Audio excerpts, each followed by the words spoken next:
to simulate nature. Such time, effort, rules, and attention to dance with the same grace and freedom with which one walks, to sing as one speaks, to speak and express oneself as one thinks, to cast the same force, persuasion, vivacity, and passion into a public speech that one does sometimes naturally and without preparation into the most informal exchanges.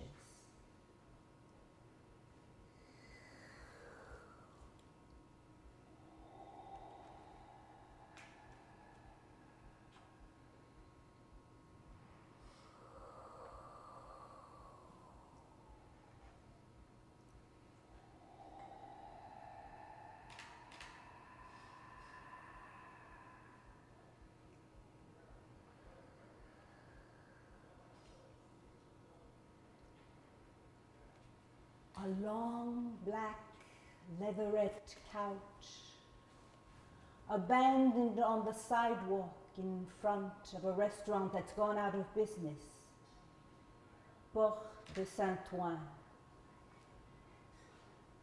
at Saint Owen's gate, on the edge of Paris. I'm seated on the couch. It's 1:45. I'm early for the rendezvous with Chris Henderson, the black drummer from South Philly.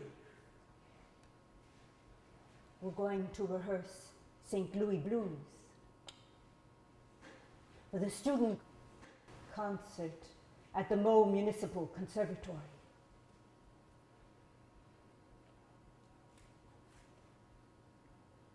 A man is seated beside me on the couch. He moved over when I sat down. He's filling half a loaf of bread with a tin of sardines.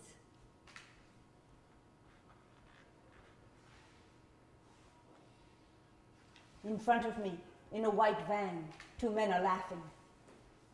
They laugh again, and then the passenger, a black man, goes to the back of the van. The other one, a white man, Portuguese perhaps, takes a cloth napkin out of the pocket of the door and puts it on his lap. Then he picks up his lunch lying on the handbrake. The other man shuts the trunk and comes back with a Teflon and takes a seat in the diner.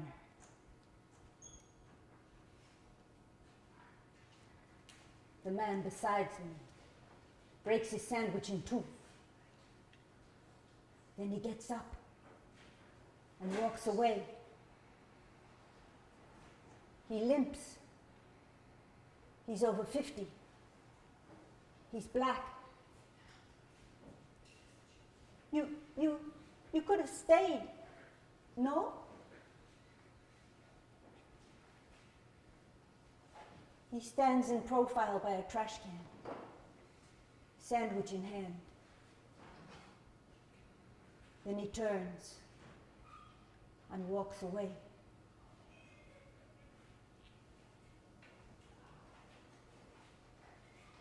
Boom. Now it's 1:55. I will ring up on the intercom of the 143 St. Owen's gate.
shall I call spirited? A narrow-minded man, shut up in some art, or even in a certain science that he exercises to perfection?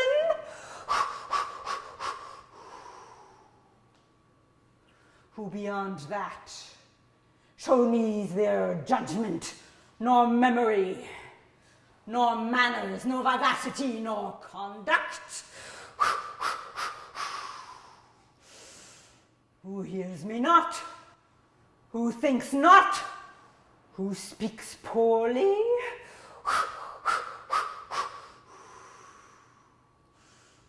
A musician, for example, who, after having enchanted me with his chords,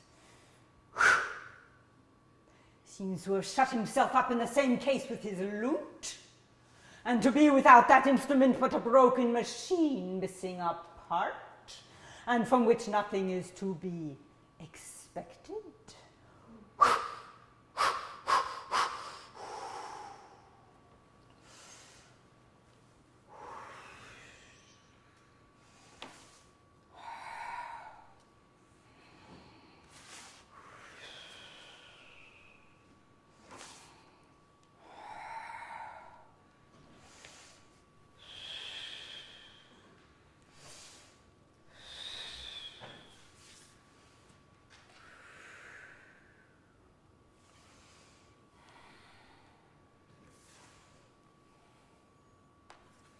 After acumen,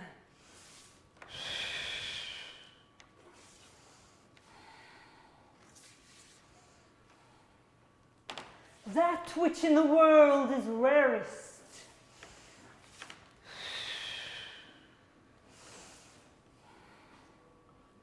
are diamonds and pearls.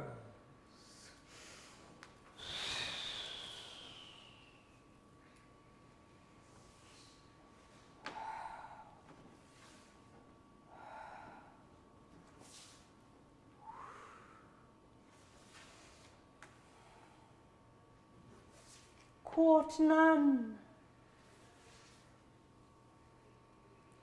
Expect none to court you.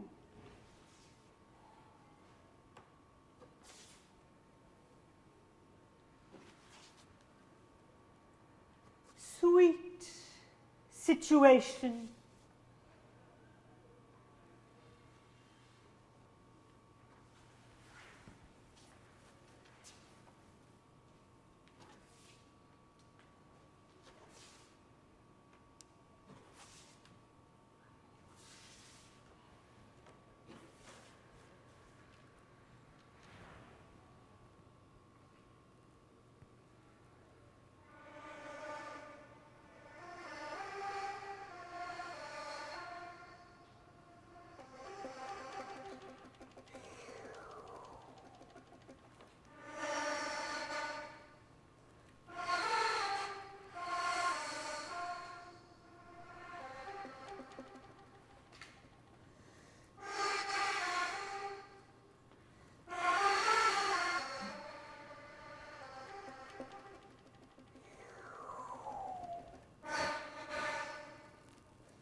Be the whisper and the cry.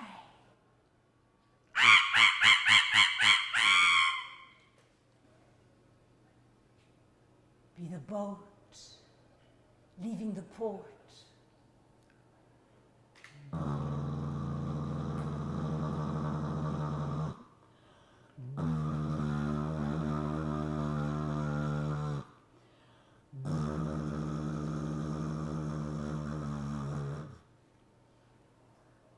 Be the wail and the laughter.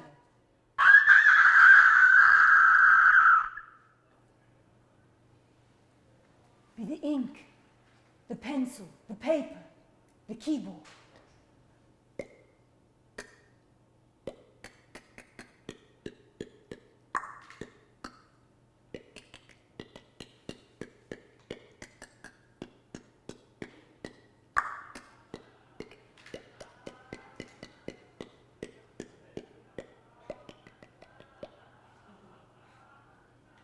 Be the pleasure, the pain, the weeds.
I would say that at each sermon, a minister should choose one essential truth and wield it to depletion. That the protracted time needed to compose a long work should be used to render oneself such a master of one's matter that the manner and the expression rise in the moment and flow from the source. That one should, after a certain preparation, give oneself over to one's genius and to the movement that a grand subject can inspire. That one may at last spare oneself the prodigious efforts of memory that resemble more dare than a serious endeavor, that corrupt gestures and distort features. On the contrary, with generous enthusiasm, may one cast persuasion in the mind and alarm in the heart, and touch one's congregation with a fear other than that of seeing one fall short.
The study of texts can never be too highly recommended.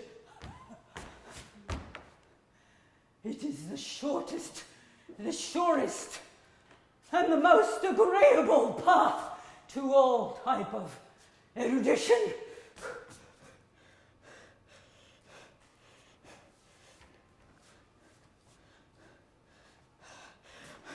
Learn firsthand. Draw from the source. Ply the text over and over. Learn it by heart. Recite it in society. Above all, penetrate its meaning in all its depth and circumstances.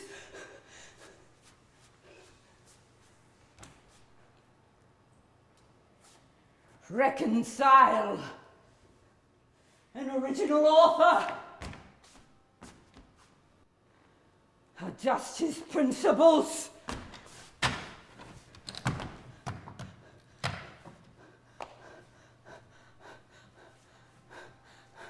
Draw your own conclusions.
I'm on Beach Street, just down from South Station.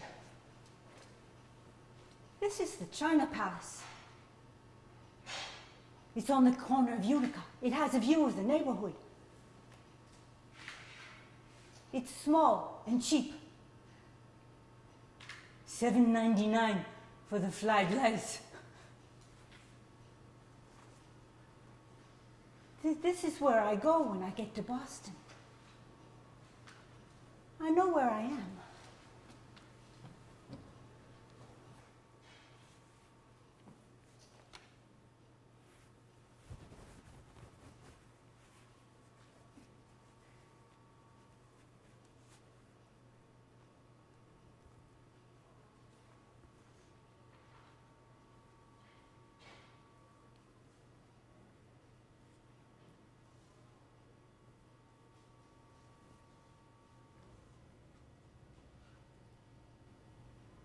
It's a sunny, warm afternoon at the end of June. I've just returned from the cold, wet woods of Maine. It's 3:45. I guess you can eat here all day.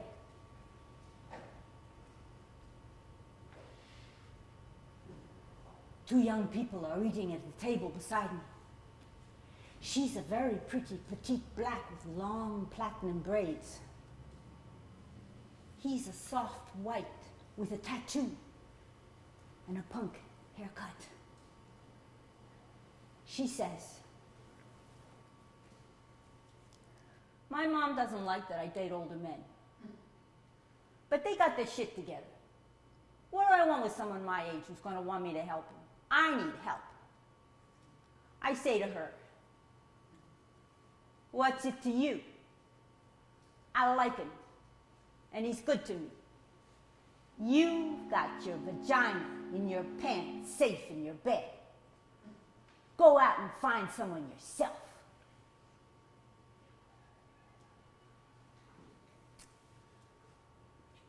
But if I move out, I'll never be able to move back in.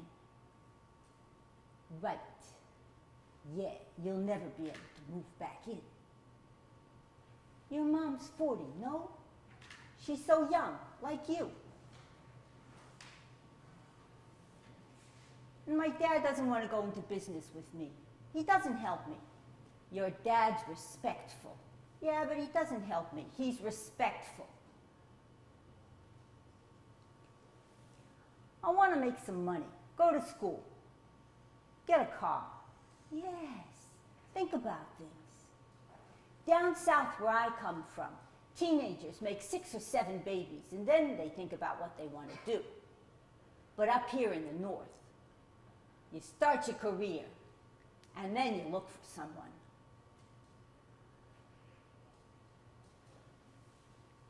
I like older men. He introduced me to his kids. He's got 5. They said, "Oh, you found a good one. She's cute."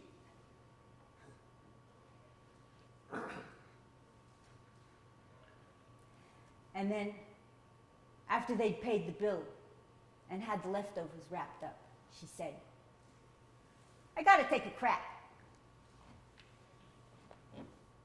"Oh, it's not bad in here, but I'm gonna keep the door open. It scares me when it's shut."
The out-of-town dock, where the fishing boats tie up.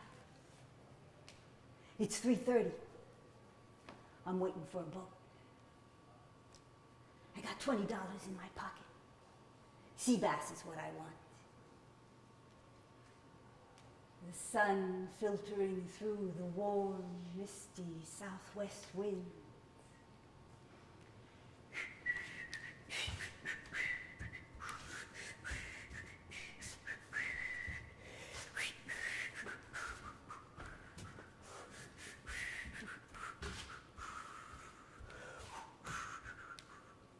No boat. The season's over. The quota for fluke is filled. The trawlers have gone north with their nests. Earlier in the season, I could count on them around 4:30. Just had to get here before they had the catch weighed by the refrigerated truck man. But now, early September, I don't know when a boat will come in. A small one with fishing rods. Because that's what you need to catch sea bass, a line and a hook. Sea bass season is still open.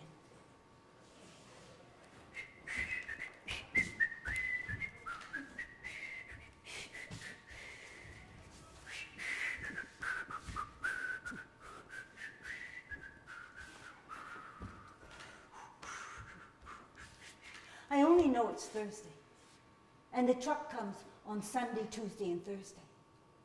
But at what time?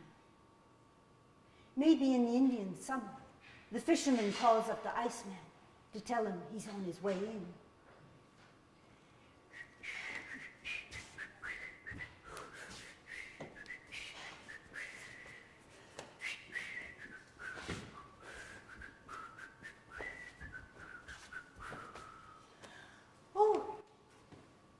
There's one. No fishing rods, but a likely-looking young man without a shirt. He ties up at the head of the dock.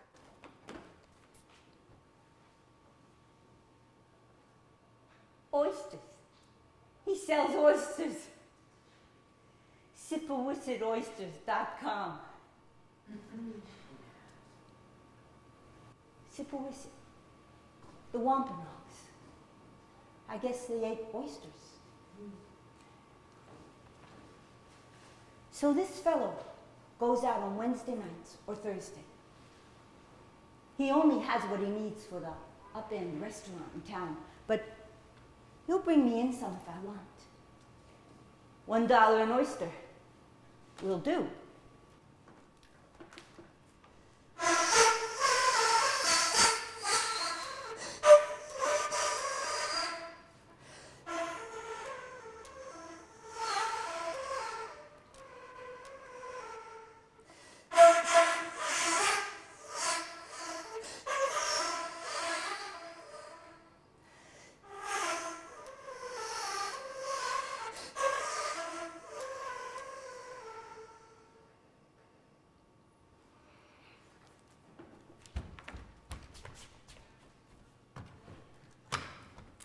So there I was on Paradise Rock. It's not far from the public beach. I was standing on the rock when this woman in a bathing suit swims up.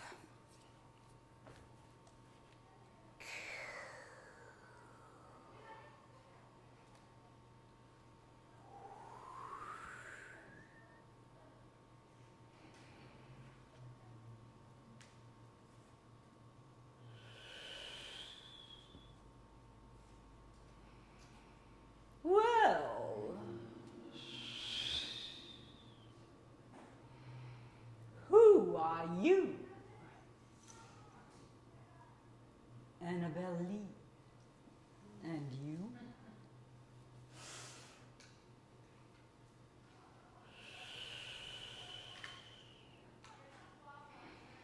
Well,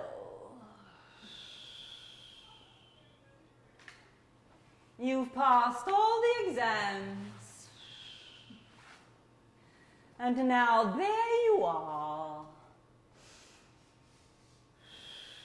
all alone.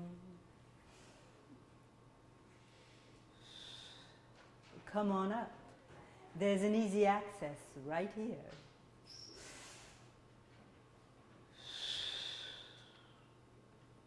Well, and she swam back to her private beach.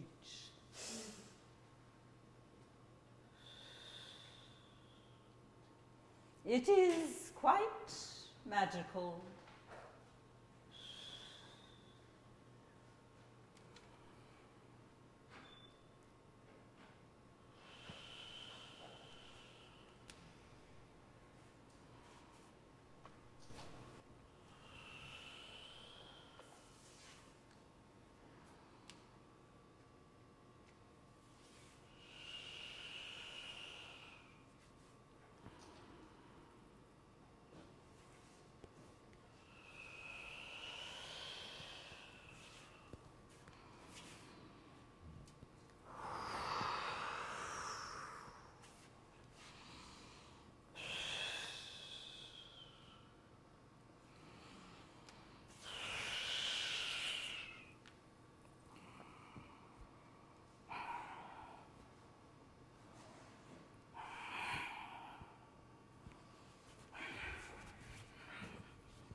that which is certain in death is softened by that which is uncertain. Something undefined in time that has to do with the infinite, or that which we call eternity.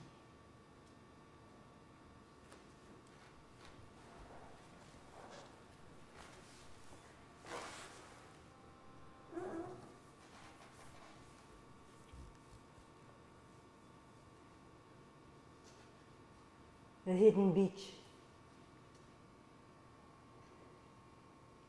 Between the bushes and the last of the overturned hulls of the sailing school.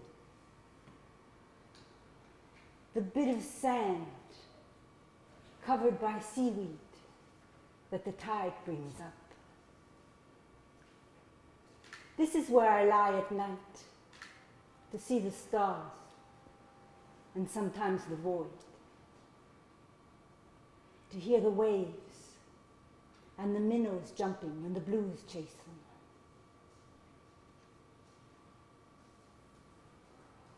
Dusk. A gull circles and cries. Short cries, followed by a long descending shrill cry. Other gulls fly past in small numbers, heading southwest to the Pennikies, the two small islands off Noshawn, just north of New Bedford. New Bedford, Melville, Moby Dick. The Pennikies. That's where the gulls go after long days at the Falmouth dump. The wharves, the beaches.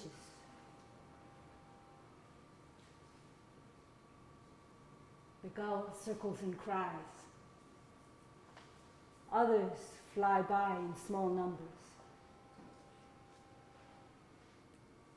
He's calling. They must be on their way. They must be in their nests by nightfall.